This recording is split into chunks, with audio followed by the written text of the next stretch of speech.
Create your daily memories. Hey there, CYDM here, and welcome to my channel, Tropong. CYDM, I'm excited to share awesome content with you, so sit back, relax, and enjoy the ride. Don't forget to subscribe for more news or opinion videos. For the next video, we will doing a mega love shout-out by reading your messages in the comment section here. In this channel, Tropang CYDM, crafts your daily moments. Tunghayan po natin ang balita ngayon.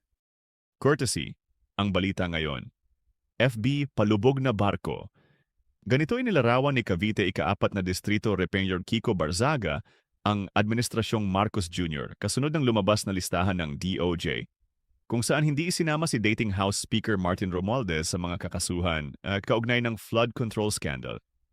Nanawagan si Barzaga kay Department of Public Works and Highways Secretary Vince Dizon na gawin ang tama at huwag palampasin ang katotohanan. Ayon kay Barzaga, ang Administrasyong Marcos Jr. ay isang barkong palubog. Vince Dizon ng DPWH sumama ka sa panawagan para sa hustisya. Imbestigahan si Romualdez, Zaldico at Sandro Marcos upang maging bayani ka ng sambayanang Pilipino.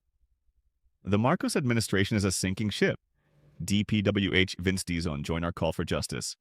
Investigate Martin Romualdez, Zaldico, and Sandro Marcos to become a hero for the Filipino people. Hashtag Kiko Barzaga. Hashtag Senate hearing. Hashtag Ang Balita. Ngayon FB, hashtag VP. Sara, hashtag Duterte. Taas noo, humahakbang, wag yumuko kailanman. Taas noo, humahakbang, wag yumuko kailanman.